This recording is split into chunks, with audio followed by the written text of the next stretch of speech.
تمہارے دل میں بھی اس نے کسی کی یاد ڈالی تھی. یا ایھا الانسانو ما غرک بربک الکریم الذی خلقک فسواک فعدلک فی ای صورت ما شاء رکبک. اے انسان، تجھے کس نے اپنے کریم رب سے غافل کر دیا؟ میری طرف دیکھتا ہی نہیں تو؟ اپنے رب کی طرف جس نے تجھے پیدا کیا، بہترین صورت عطا کی، رزق دیا، حسین جسم دیا، مجھے تو بھول گیا؟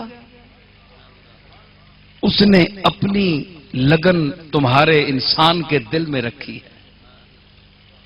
وہ نہ بھی مانے، کلمہ نہ بھی پڑھے، توحید کا جس طرح ہم قائل ہیں اس طرح نہ بھی ہو، لیکن جب وہ دنیا میں اس کو مشکل آتی ہے، جب رات کی تنہائیاں اسے ڈستی ہیں، جب کل دن چڑھنے والا اسے دوڑ کر کھانے کو آتا ہے کہ کل کیا ہوگا میرے ساتھ، اس وقت اس کو سہارا کون دیتا ہے؟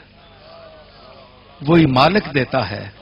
اسی سے وہ امیدیں وابستہ کرتا ہے، اسی کے دروازے پر گڑگڑاتا ہے، اسی سے مانگتا ہے، اسی سے طلب کرتا ہے اور اس کی بارگاہ میں سر بسجود ہوتا ہے.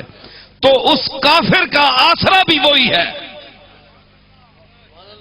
اگر مسلمان تیرے دل کا آسرا وہ نہ ہو تو کملی والے پر ایمان لانے کے باوجود اس کی نسبت اور اس سے کے تعلق سے اگر تو محروم ہے تو تیرے مسلمان ہونے کا کیا فائدہ ہے؟ جب مصیبت کافر پر بھی آتی ہے، مشرک پر بھی آتی ہے، تو اس سے بھی پوچھے جا کر. ایک ملت کا امام ابو حنیفہ سے مناظرہ ہو گیا، اللہ کو نہیں مانتا تھا. امام صاحب نے دلائل دیے تو اس نے کہا کہ بھائی ایک بات ہے کہ کشتی میں ایک دفعہ سوار تھا تو ملا نے کہا بھائی جس کو تیرنا آتا ہے وہ تیرے، ورنہ کشتی تو گئی، سوراخ ہو گیا. جس کا جو مذہب ہے پکارے. کوئی عیسائی بیٹھے تھے، کوئی یہودی بیٹھے تھے، کوئی مختلف اپنے اپنے مذاہب میں، ایک ملت بیٹھا ہوا تھا. تو امام صاحب نے پوچھا کہ تیرے ساتھ کبھی ایسا واقعہ پیش آیا ہے؟ اس نے کہا جی میں تو اللہ کو مانتا ہی نہیں جس طرح تم مانتے ہو. تو پوچھا بتاؤ، تو فرمایا کہ تم بتاؤ کہ تمہارے دل میں اس وقت کیا خیال آیا؟ امام صاحب نے پوچھا نہیں جی تو نہ میں تیرنا جانتا ہوں. اس نے کہا نہ میں تیرنا جانتا ہوں. اب مسئلہ ہے تو سب لوگ تیار ہو گئے، کسی نے کسی کو پکارا، کیا ایک تسلی ہوتی ہے، چلو ڈوبنا تو ہے ہی ہے لیکن تسلی کے ساتھ ڈوبے نا.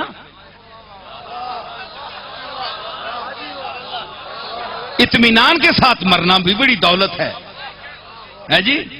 جیسے نا مرغی کی طرح تڑپ تڑپ کے مرنا، تو اس میں تو اضطراب ہے نا. تو سکون کے ساتھ مرنا بھی بڑی دولت ہے.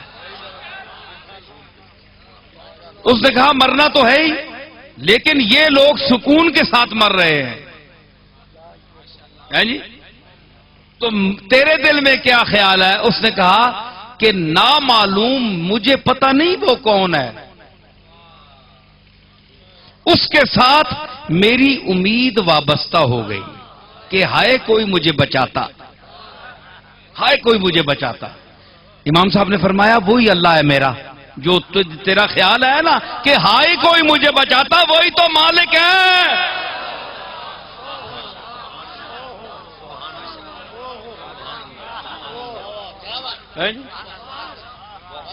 وہی تو مالک ہے ہمارا. تو اتنا عقل دیا ہے تمہیں اللہ نے تو اتنی سمجھ نہیں دی. تو مطلب ہے کہ وحدت کے ساتھ تعلق رکھو.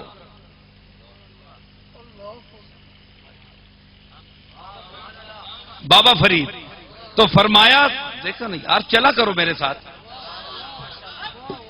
سنو، بابا فرید نے خیال کیا، مجذوب بول اٹھا. اس نے کیا کہا؟ وہی بات میری جو ورنہ تیری طرف دیکھتا کون ہے. وہی بات بابا صاحب کی بات ہے. تو کہنے لگے او فرید تیرے وچ کیڑی خوبی ہے؟ او مجذوب بولیا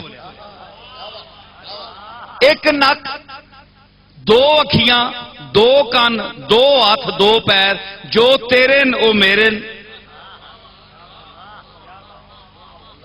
تجھ میں کون سی خوبی ہے جو مجھ میں نہیں ہے؟ وہی جسم ہے تیرا، وہی جسم میرا. تو یہ دنیا جو تیری طرف دوڑ کر آ رہی ہے، جوک در جوک لاکھوں دنیا تجھ پر پروانوں کی طرح ٹوٹ رہی ہے، تو یہ کوئی بھیج رہا ہے تیری طرف، ورنہ تیری کیا شکل ہے کہ تیرے پاس کوئی آئے. بابا صاحب کہنے لگے کہ جب اس مجذوب کی میں نے بات سنی تو میں اندر اندر سے شرمندہ ہو گیا کہ یہ تو بڑا عارف کھڑا ہے.